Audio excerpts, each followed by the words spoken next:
ആരാണ് നുണ പറയുന്നത് എന്നാണ് ഇപ്പോൾ കേരള രാഷ്ട്രീയത്തിലെ ഏറ്റവും പ്രധാനപ്പെട്ട ഒരു ചോദ്യം. ഈ $1 മില്യൺ ക്വസ്റ്റ്യൻ എന്നൊക്കെ പറയലേ, അതുപോലെ വളരെ വളരെ പ്രധാനപ്പെട്ട ഒരു ചോദ്യം. നമ്മുടെ CPMൻ്റെ സംസ്ഥാന സെക്രട്ടറി ഗോവിന്ദൻ മാർക്സ് അദ്ദേഹം പറയുന്നത് പ്രതിപക്ഷ നേതാവ് VD സതീശൻ നുണ പറയുന്നതിൽ നോബൽ സമ്മാനം കിട്ടാൻ വേണ്ടി നുണകൾ ഇങ്ങനെ പറഞ്ഞുകൊണ്ടേയിരിക്കുന്നു എന്നാണ്.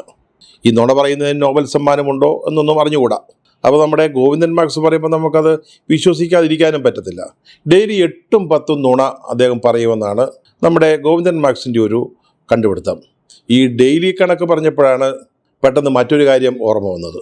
അതായത് ഒരു മുതിർന്ന മാധ്യമ പ്രവർത്തകൻ്റെ നേതൃത്വത്തിൽ CPM ഈ സോഷ്യൽ മീഡിയയ്ക്ക് വേണ്ടി ഒരു പ്രത്യേക ടീം തയ്യാറാക്കിയിട്ടുണ്ട്. ആ ടീമിന് കൊടുത്ത നിർദ്ദേശം, അതായത് അതിൻ്റെ തലവന് കൊടുത്ത നിർദ്ദേശം, ഡെയിലി നമ്മുടെ VD സതീശനെ കുറിച്ച് ഒരു 10 കാർഡുകൾ, അതായത് ഇൻസ്റ്റാഗ്രാമിലും മറ്റും വരുന്ന കാർഡുകളുണ്ടല്ലോ, അത്തരത്തിലുള്ളൊരു 10 കാർഡുകൾ നമ്മൾ ഇറക്കിക്കൊണ്ടിരിക്കണമെന്നാണ്. അദ്ദേഹത്തെപ്പറ്റി ഇടതുമുന്നണി ഇങ്ങനെ കാർഡ് ഇറക്കണമെങ്കിൽ അദ്ദേഹത്തെക്കുറിച്ചുള്ള വിമർശനമായിരിക്കുമല്ലോ, അദ്ദേഹത്തെ കുറ്റം പറഞ്ഞുകൊണ്ട് ഉള്ളതായിരിക്കുമല്ലോ, അത് സ്വാഭാവികമായിട്ടും നുണയായിരിക്കുമല്ലോ.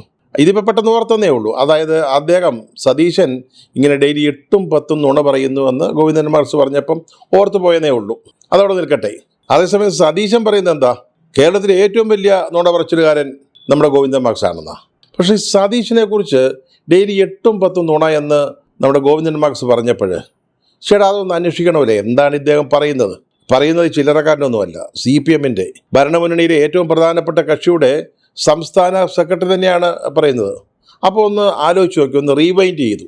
സതീശൻ എന്തുവാ ഈ നുണ പറയുന്നത് എന്നുള്ളതിനെക്കുറിച്ച്. അദ്ദേഹം രാഷ്ട്രീയം പറയാറുണ്ട്, നല്ല വിമർശനമുണ്ട്, ഗോവിന്ദൻ മാർക്സിനെ കുറ്റപ്പെടുത്താറുണ്ട്, പിണറായി വിജയനെതിരായിട്ട് സംസാരിക്കാറുണ്ട്, അതൊക്കെ ശരിയാണ്. പക്ഷേ ഈ നുണ 8-10 നുണ ഡെയിലി പറയുന്നു എന്നുള്ളത് ഇങ്ങനെ ആലോചിച്ചിട്ടൊരു എത്തും പിടിയും ആദ്യം കിട്ടിയില്ല. സുധാകരൻ ചെയ്തത് ചെറ്റത്തരമാണെന്ന് മുഖ്യമന്ത്രി പറഞ്ഞതിനെക്കുറിച്ചൊക്കെ VD സതീശൻ പ്രതികരിച്ചിട്ടുണ്ട്. അത് വലിയ ചർച്ചാ വിഷയമായതാണ്. നമ്മുടെ സുധാകരനെ കുറിച്ച് നമ്മുടെ പിണറായി വിജയൻ മുഖ്യമന്ത്രി പറഞ്ഞത്. അദ്ദേഹം അടുത്ത കാലത്തായിട്ട് മോഹൻലാലിനടക്കമുള്ളവർക്ക് കൊടുത്ത ഇൻ്റർവ്യൂവിൽ താൻ പഴയ കർക്കശ സ്വഭാവക്കാരനൊന്നും അല്ല, വളരെ ശാന്തനായിട്ടുള്ള ഒരാളാണ്, മറ്റുള്ളവരുടെ എമ്പതിയും സിമ്പതിയും ഒക്കെ ഉള്ള ആളാണ്, വളർത്തുനായോട് ഇഷ്ടമുള്ള ആളാണ് എന്നൊക്കെ ഒരു ഇമേജ് സൃഷ്ടിക്കുന്നതിന് വേണ്ടിയുള്ള ഒരു വലിയ ശ്രമം നടത്തിക്കൊണ്ടിരിക്കുകയായിരുന്നു. അത് ഈ PR വർക്കിൻ്റെ ഭാഗമാണെന്നാണ് അദ്ദേഹത്തിൻ്റെ എതിരാളികൾ പറഞ്ഞു വരുത്തുന്നത്. ഈ അഭിമുഖ സംഭാഷണങ്ങളിലൊക്കെ ഒരു പുതിയ നവ ഇമേജ് എങ്ങനെയെങ്കിലും സൃഷ്ടിച്ചെടുക്കണമെന്നായിരുന്നു അദ്ദേഹത്തിൻ്റെ ശ്രമം. എനിക്ക് തോന്നുന്നു ഈ മോഹൻലാലിന് കൊടുത്ത ഇൻ്റർവ്യൂവിൽ അദ്ദേഹം ഒരു കാര്യം കടത്തി അങ്ങ് പറഞ്ഞു കേട്ടോ. അതായത് പിണറായി വിജയൻ ഏതാണ്ട് വലിയൊരു സന്യാസിയായിക്കൊണ്ടിരിക്കുകയാണെന്ന് വരെ പറഞ്ഞു. ഇത് നമ്മുടെ മോഡിയുടെ ഒരു ലൈനാണ്. മോഡി തെരഞ്ഞെടുപ്പൊക്കെ ആകുമ്പോൾ ഇത്തരത്തിലുള്ള ചില നമ്പറുകൾ ഇറക്കാറുണ്ട്. അല്ലെങ്കിൽ തന്നെ അദ്ദേഹത്തിൻ്റെ ആരാധകർ വിശ്വഗുരു എന്നൊരു പട്ടം നമ്മുടെ മോദിക്ക് കൊടുത്തിട്ടുണ്ട്. തെരഞ്ഞെടുപ്പൊക്കെ ആകുമ്പോൾ, അല്ലെങ്കിൽ തെരഞ്ഞെടുപ്പിൻ്റെ തൊട്ട് മുമ്പ്, ലോക്സഭാ തെരഞ്ഞെടുപ്പ് അതിൻ്റെ തൊട്ട് മുമ്പ് അതൊക്കെ എവിടെയെങ്കിലും പോയി 1 ദിവസമോ 2 ദിവസമോ ധ്യാനം ഇരിക്കുക, അങ്ങനെയുള്ള നമ്പറുകളൊക്കെ നമ്മുടെ പ്രധാനമന്ത്രി മോഡിയുടെ കൈവശമുണ്ട്. നേരത്തെ ഒരിക്കലും നമ്മുടെ കന്യാകുമാരിയിലാണ് ധ്യാനം ഇരുന്നത്. കഴിഞ്ഞ തെരഞ്ഞെടുപ്പിന് തൊട്ട് മുമ്പ് ഉത്തരേന്ത്യയിലെ ഇവിടെ ഒരു ഗുഹയിൽ അദ്ദേഹം മേൽവസ്ത്രമൊക്കെ പുതച്ച് ധ്യാനത്തിലിരിക്കുന്ന ചിത്രങ്ങളൊക്കെ വരികയുണ്ടായി. നമ്മുടെ പിണറായി വിജയൻ ഇനി മോഡിയെ അനുകരിച്ച് ഈ തെരഞ്ഞെടുപ്പിന് തൊട്ടു തലേന്ന് 8-ാം തീയതിയോ 7-ാം തീയതിയോ എവിടെയെങ്കിലും പോയി ധ്യാനം ഇരിക്കുമോ എന്ന കാര്യവും സംശയമാണ്. എന്തായാലും ഈ ചെറ്റത്തരം എന്ന പ്രയോഗത്തെക്കുറിച്ച് അത് മുഖ്യമന്ത്രി ഒരിക്കലും പറയരുതായിരുന്നു.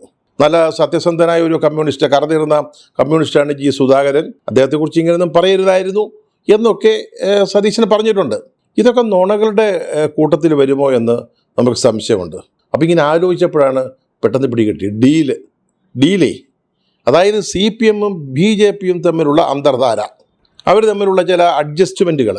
ഈ തെരഞ്ഞെടുപ്പിൽ 4-5 സീറ്റുകളിൽ BJPയെ ജയിപ്പിച്ചാൽ മറ്റ് സീറ്റുകളിൽ BJPയുടെ വോട്ടുകൾ CPMന് കിട്ടണം, അല്ലെങ്കിൽ CPMന് കൊടുക്കണം. ആ ഡീലുണ്ട് എന്നതിനെക്കുറിച്ച് സതീശൻ വളരെ കൃത്യമായിട്ടുള്ളൊരു നിരീക്ഷണം നടത്തുകയുണ്ടായി. പിന്നീട് KC വേണുഗോപാലൊക്കെ അത് ആവർത്തിക്കുകയും ചെയ്തു. PK കുഞ്ഞാലിക്കുട്ടിയും പറഞ്ഞു ഡീലുണ്ട്, BJPയും CPMഉം തമ്മിലൊരു ഡീലുണ്ട് എന്ന് പറയുകയും ചെയ്തു. ഇതേപ്പറ്റി പറഞ്ഞതിനാണ് നമ്മുടെ ഗോവിന്ദൻ മാർക്സ് നുണ പറച്ചിലിനുള്ള നോബൽ സമ്മാനത്തിന് സതീശൻ ശ്രമിക്കുകയാണ് എന്നുള്ള ഒരു കിണ്ണൻ പ്രസ്താവന നടത്തിയത്. ഒന്ന് ആലോചിച്ച് നോക്കുമ്പോൾ അത് നുണയാണോ? നമുക്കെല്ലാവർക്കും അറിയാവുന്ന ഒരു കാര്യമല്ലേ. നമ്മൾ ഈ തെരഞ്ഞെടുപ്പിലേക്ക് പോകുന്നതിന് വളരെ മുമ്പ് തന്നെ CPMO അല്ലെങ്കിൽ CPMൻ്റെ നേതൃത്വത്തിലുള്ള സർക്കാരും BJPയും BJPയുടെ നേതൃത്വത്തിലുള്ള കേന്ദ്ര ഗവൺമെൻറ്റും തമ്മിലുള്ള ഈ ചില ധാരണകൾ, അഡ്ജസ്റ്റ്മെൻറ്റുകൾ, ഇതിനെക്കുറിച്ചൊക്കെ നമുക്കറിയാവുന്നതാണല്ലോ. ഇതിനെ നുണയുടെ കൂട്ടത്തിൽ പെടുത്താൻ പറ്റുമോ എന്നുള്ളതൊരു വളരെ പ്രധാനപ്പെട്ട പ്രസക്തമായ ഒരു സംശയമാണ് കേട്ടോ.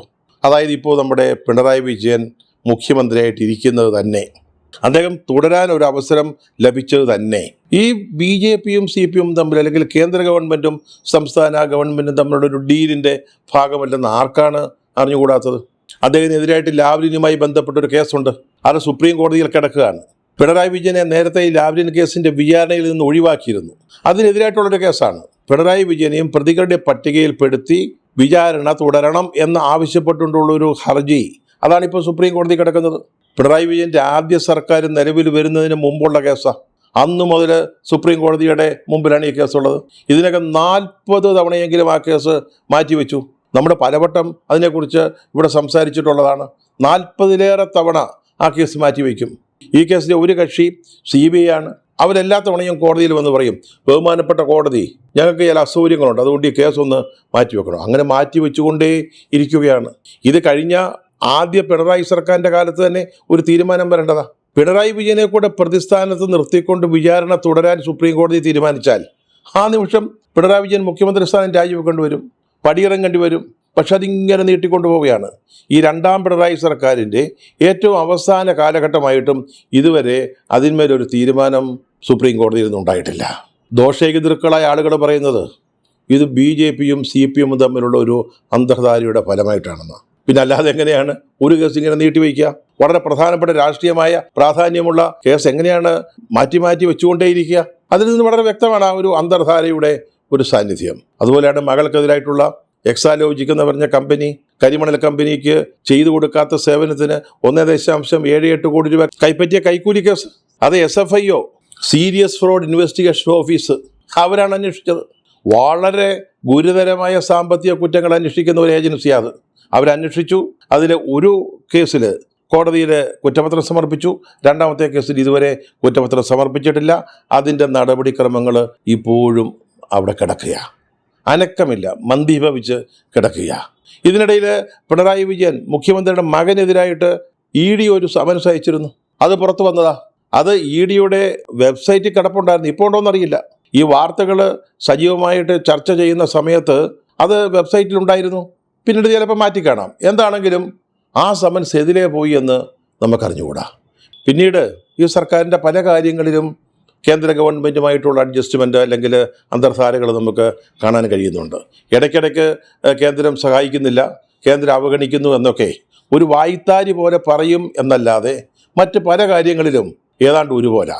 പല രീതികളിലെ നടപടികളിലെ നയങ്ങളിലൊക്കെ ഈ രണ്ട് ഗവൺമെൻറ്റും ഒരുപോലെയാണ്.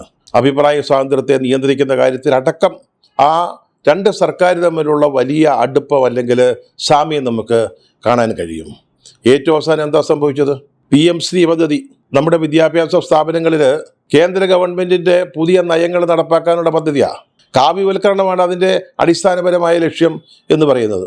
അത് ഒരു കാരണവശാലും നടപ്പാക്കില്ല എന്ന് ഈ ഗവൺമെൻറ് പറഞ്ഞിരുന്നതാണ്. പക്ഷേ പെട്ടെന്നൊരു സുപ്രഭാതത്തിൽ ക്യാബിനറ്റ് അറിഞ്ഞില്ല, ഇടതുപക്ഷ മുന്നണി അറിഞ്ഞില്ല, CPM-ൽ പറഞ്ഞിരുന്നുവെന്ന് ഈ കഴിഞ്ഞ ദിവസങ്ങളിലെ ഒരു പത്രസമ്മേളനത്തിൽ പിണറായി വിജയൻ പറയുകയുണ്ടായി. മറ്റാരും അറിയാതെ പെട്ടെന്ന് ഇതങ്ങ് നടപ്പാക്കി. PM-ശ്രീ കരാറിൽ കേരളം അങ്ങ് ഒപ്പുവെച്ചു. പിന്നീട് അത് വലിയ വിഷയമായപ്പോൾ CPI അതിനെ ശക്തമായിട്ട് എതിർത്തപ്പോൾ അതിൽ നിന്ന് പിന്നാക്കം മാറേണ്ടി വന്നു. അതുകൊണ്ട് നമുക്ക് ചില രഹസ്യങ്ങൾ മനസ്സിലാക്കാൻ കഴിഞ്ഞു. ഒരു കേന്ദ്രമന്ത്രി ലോക്സഭയിൽ വളരെ വ്യക്തമായിട്ട് പറഞ്ഞു, my dear friend John Brittas, അദ്ദേഹമാണ് BJPയുടെ കേന്ദ്ര സർക്കാരും പിണറായി വിജയൻ്റെ സംസ്ഥാന സർക്കാരും തമ്മിലുള്ള സഹകരണത്തിൻ്റെ പാലം തീർക്കുന്നതെന്ന്. ഈ പാലം വഴിയാണ് പിണറായി വിജയൻ അങ്ങോട്ടും അമിത്ഷാ ഇങ്ങോട്ടും സഞ്ചരിച്ചുകൊണ്ടിരുന്നത് എന്നാണ് ആ മന്ത്രി തന്നെ പറഞ്ഞത്. കേന്ദ്രമന്ത്രി തന്നെ പറഞ്ഞ കാര്യമാണ്. അപ്പോഴാണ് കേരളത്തിലെ മനുഷ്യന്മാരത് മനസ്സിലാക്കുന്നത്. ഇവിടെ ഈ അന്തർധാരയെപ്പറ്റി പലരും പറയുന്നുണ്ടായിരുന്നു. പക്ഷെ അപ്പം മനസ്സിലായി എന്താണ് ഈ അന്തർധാര, എങ്ങനെയാണിത് പ്രവർത്തിക്കുന്നത്, ആരാണ് ഈ പാലം ഉണ്ടാക്കിയത് മുതലായ കാര്യങ്ങൾ. ഇപ്പോൾ ഈ തെരഞ്ഞെടുപ്പ് നോക്കിക്കേ. BJPക്ക് വളരെ ശക്തിയുള്ള ചില മണ്ഡലങ്ങളിൽ സ്വന്തം സ്ഥാനാർത്ഥികളെ നിർത്താതെ അവരുടെ ഘടകകക്ഷികൾക്ക്, BJPയുടെ ഘടകകക്ഷികൾക്ക് ആ സീറ്റുകൾ നൽകിയിരിക്കുക. ഉദാഹരണത്തിന് കൊടുങ്ങല്ലൂർ, അവിടെ RSSൻ്റെ ബലിദാനികൾ തന്നെയുള്ള ഒരു സ്ഥലമാണ്. അവിടെ RSSന് നല്ല ശക്തമായ സാന്നിധ്യമുണ്ട്. അവിടെ 2020 കൊടുത്തിരിക്കുക. ഈ 2020 എന്ന് പറഞ്ഞാൽ ഏത് പാർട്ടിയാണ്? എറണാകുളം ജില്ലയിലെ ചില പഞ്ചായത്തുകളിൽ ഒരു സ്വകാര്യ വ്യവസായി സ്ഥാപിച്ച ഒരു സംവിധാനമാണ്. ആ പഞ്ചായത്തുകളിൽ ഇപ്പോൾ 2020 ഇല്ല. മറ്റു ചില പഞ്ചായത്തുകളിലേക്ക് അത് അതിൻ്റെ പ്രവർത്തനം കുറച്ചൊക്കെ വ്യാപിപ്പിച്ചിട്ടുണ്ട്. BJP ഇപ്പോൾ അതിനോടെടുക്കുന്ന സമീപനം കണ്ടാൽ ഇതൊരു വലിയ അഖിലകേരള പാർട്ടിയാണെന്ന് തോന്നുകയാണ്. കൊടുങ്ങല്ലൂരിൽ ആ പാർട്ടിക്ക് കൊടുത്തിരിക്കുക. അതുപോലെ തൃപ്പൂണിത്തുറയിൽ ക്ഷേത്ര നഗരി എന്ന് BJP പറയുന്ന സ്ഥലമാണ്. അവിടെ മുനിസിപ്പൽ ഭരണം അവർ പിടിച്ചെടുത്തതാണ്, കഷ്ടപ്പെട്ട് പിടിച്ചെടുത്തതാണ്. അവിടെ 2020 കൊടുത്തിരിക്കുന്നു. റാന്നിയിലെ കഴിഞ്ഞ നിയമസഭാ തെരഞ്ഞെടുപ്പിൽ ഒരു BDJS സ്ഥാനാർത്ഥി മത്സരിച്ചിട്ട് 28,000 വോട്ട് കിട്ടിയ മണ്ഡലമാണ്. അവിടെ ഒരു പെന്തക്കോസ്തുകാരനെ 2020 സ്ഥാനാർത്ഥിയായിട്ട് നിർത്തിയിരിക്കുക. അങ്ങനെയാണ്ട് 10 മണ്ഡലങ്ങൾ UDF ഐഡൻറ്റിഫൈ ചെയ്ത് കഴിഞ്ഞു. അഡ്ജസ്റ്റ്മെൻറ്റുകൾ നിലവിലുള്ള മണ്ഡലങ്ങൾ. അവിടെയൊക്കെ CPM ജയിക്കാൻ പാകത്തിൽ അവർ ദുർബലരായ സ്ഥാനാർത്ഥികളെ നിർത്തിക്കുന്നത്. പാലക്കാട് ഒന്നാം തരം ഉദാഹരണം. അതാണ് സതീശനും മറ്റും പേരെടുത്ത് പറഞ്ഞത്. പാലക്കാട് CPM നല്ല ശക്തിയുള്ള സ്ഥലമാണ്, BJPക്കും അതുപോലെ ശക്തിയുള്ള സ്ഥലമാണ്. ഒന്നാഞ്ഞു പിടിച്ചാൽ CPM സഹായമുണ്ടെങ്കിൽ അവിടെ BJPക്ക് ജയിക്കാൻ സാധിക്കും. അതിനെന്താ ചെയ്തിരിക്കുന്നത്? ആരും ഇതുവരെ കേട്ടിട്ടില്ലാത്ത ഒരു ഹോട്ടൽ വ്യവസായി എവിടുന്നോ തപ്പിപ്പിടിച്ചുകൊണ്ടൊന്നും അവിടെ സ്ഥാനാർത്ഥിയാക്കിയിരിക്കുകയാണ് CPM. അപ്പോൾ നമ്മൾ ആലോചിച്ച് നോക്കുമ്പോൾ തെരഞ്ഞെടുപ്പ് പ്രചാരണത്തിൻ്റെ ഓരോ ഘട്ടം കഴിയും തോറും CPM-ഉം BJP-യും തമ്മിലുള്ള അന്തർധാര ഇങ്ങനെ തുറന്ന് കാട്ടപ്പെട്ടുകൊണ്ടിരിക്കുക. ഇതിനെ നമുക്ക് നുണയെന്ന് പറയാൻ പറ്റുമോ? പക്ഷെ നുണ എന്ന് പറഞ്ഞാൽ എന്താണ് കേരള രാഷ്ട്രീയത്തിൽ അടുത്ത കാലത്ത് സംഭവിച്ചത്? സമാനതകളില്ലാത്ത ഒരു നുണ. അതെന്തായിരുന്നു? നമ്മുടെ ആരോഗ്യമന്ത്രി വീണ ജോർജിനെ കണ്ണൂർ റെയിൽവേ സ്റ്റേഷനിൽ 5 KSU പ്രവർത്തകർ വധിക്കാൻ ശ്രമിച്ചു എന്ന കേസ്. ഇതിനപ്പുറത്തൊരു നുണ, അല്ലെങ്കിൽ അതിലെ പ്രധാന കഥാപാത്രമായ മന്ത്രിയുടെ അഭിനയശേഷി പുറത്തു കൊണ്ടുവന്ന ഒരു സംഭവവികാസം അടുത്ത കാലത്തെങ്ങാനും കേരള രാഷ്ട്രീയത്തിൽ ഉണ്ടായിട്ടുണ്ട് എന്ന് തോന്നുന്നില്ല. ഏതോ പൊതുപരിപാടി കഴിഞ്ഞിട്ട് തിരുവനന്തപുരത്തേക്ക് മടങ്ങാനായിട്ട് വന്ന മന്ത്രിയെ 5 KSU പ്രവർത്തകർ, പിള്ളേർ, അവർ കരിങ്കൊടി കാണിച്ചു, മുദ്രാവാക്യം വിളിച്ചു. ആദ്യമൊന്നും അവർക്കൊരു പ്രശ്നം ഉണ്ടായിരുന്നില്ല. അവർ KSUക്കാരോട് കയർക്കുകയാണ് ഉണ്ടായത്. അവന്മാരെ ഇങ്ങോട്ട് വിട് എന്നൊക്കെ പറഞ്ഞ് പൊട്ടിത്തെറിച്ചു. അവരെ നിയന്ത്രിക്കാൻ ചെന്ന പോലീസുകാരുടെ നേർക്ക് അവർ ശബ്ദമുയർത്തി സംസാരിക്കുന്നത് നമ്മൾ കണ്ടു. ഇതെല്ലാം കഴിഞ്ഞ് 3ാമത്തെ പ്ലാറ്റ്ഫോമിൽ ചെന്നപ്പം പെട്ടെന്ന് അവരങ്ങ് രോഗബാധിതയായി. കഴുത്തിനുളുക്ക്, കഴുത്തിന് പരുക്ക്, പെട്ടെന്ന് ആശുപത്രിയിൽ പ്രവേശിക്കുന്നു, ICUവിൽ അവരെ കിടത്തുന്നു. ഇതെല്ലാം കേരളത്തിലെ നാടകങ്ങൾ കണ്ടുകൊണ്ടിരുന്ന ഈ അടുത്ത കാലത്തുണ്ടായ ഏറ്റവും വലിയ നുണ നാടകമായിരുന്നു. എന്നിട്ട് അവസാനം ഈ 5 KSU പ്രവർത്തകരുടെ പേരിൽ കേസെടുത്തു. എന്തായിരുന്നു FIR-ൽ പറഞ്ഞിരുന്നത്? വളരെ മാരകമായ ഒരു ആയുധം ഉപയോഗിച്ച് ഈ KSUക്കാർ നമ്മുടെ മന്ത്രിയുടെ കഴുത്തിനിടിച്ചു. മാരകമായ ആയുധം, കൊല്ലാൻ ശ്രമിച്ചു. അതായിരുന്നു FIR-ൽ റെയിൽവേ പോലീസ് ഇട്ട ചാർജ് എന്ന് പറയുന്നത്. അങ്ങനെയാണ് അവരെ ICUയിലും മറ്റും പ്രവേശിപ്പിക്കുന്നത്. പിന്നീട് കേരളത്തിലെ CPM നേതാക്കൾ അതിനെക്കുറിച്ച് പറഞ്ഞിട്ടുള്ള പരാമർശങ്ങൾ ആർക്കെങ്കിലും മറക്കാൻ സാധിക്കുമോ? നമ്മുടെ MP ഗോവിന്ദൻ മാക്സ് എന്താ പറഞ്ഞത്? അദ്ദേഹം നുണ പറയാത്ത ആളാണെന്നാണല്ലോ അവകാശവാദം. അദ്ദേഹം എന്താ പറഞ്ഞത്? ഈ KSU പ്രവർത്തനം മറഞ്ഞു നിന്നിട്ട് ഗറില്ല മാതൃകയിലുള്ള ഒരു അറ്റാക്കായിരുന്നു എന്നാണ്. അങ്ങനെ മറഞ്ഞു നിന്ന് ഈ 5 KSU പ്രവർത്തകർ ഒരു ഗറില്ല മാതൃകയിലുള്ള അറ്റാക്ക് നടത്തി എന്നാണ് പറഞ്ഞത്. അതുമാത്രമല്ല, അവർ വനിതാ മന്ത്രിയുടെ കഴുത്തിന് പിടിച്ച് തിരിച്ചു, കൈ പിടിച്ചൊടിച്ചു എന്നൊക്കെയാണ് പറഞ്ഞത്.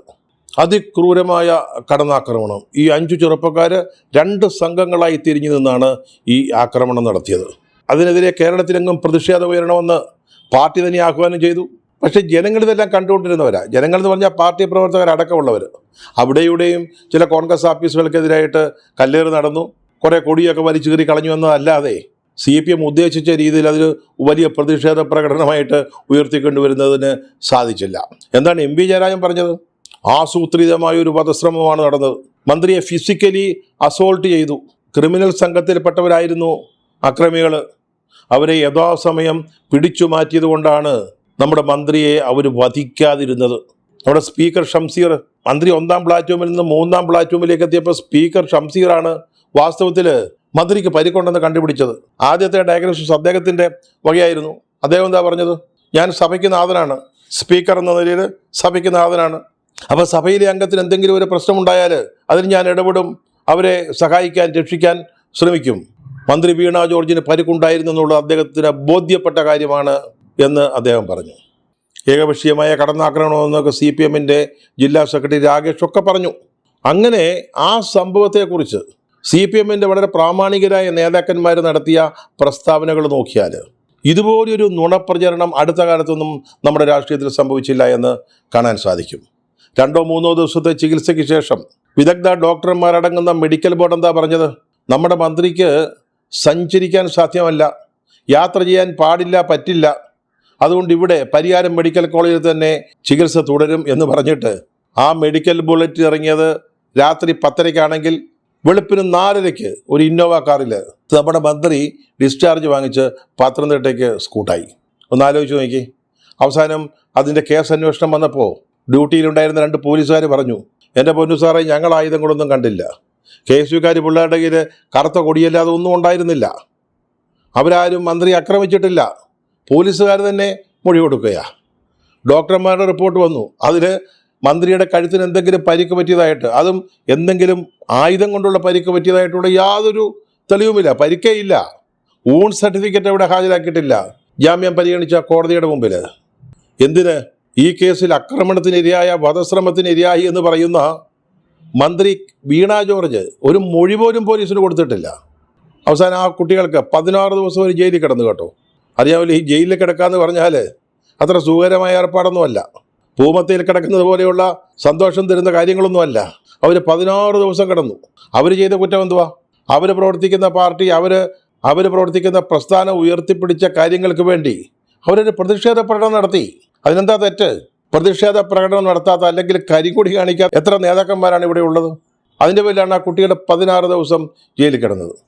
ഇപ്പോൾ ഈ സതീശനെ നോബൽ സമ്മാനത്തിന് വേണ്ടി നുണ പറയുന്ന ആളായിട്ട് ചിത്രീകരിക്കുന്ന ഗോവിന്ദൻ മാഷേ, ഈ കണ്ണൂർ റെയിൽവേ സ്റ്റേഷനിൽ നടന്ന ഇതുപോലെയുള്ള ഒരു നുണ നാടകത്തിനപ്പുറത്ത് എന്തൊരു നുണപ്രചാരം അല്ലെങ്കിൽ എന്ത് നുണ പറച്ചിലാണ് കേരളത്തിൽ ഈ അടുത്ത കാലത്ത് രാഷ്ട്രീയത്തിൽ നടന്നിട്ടുള്ളത്?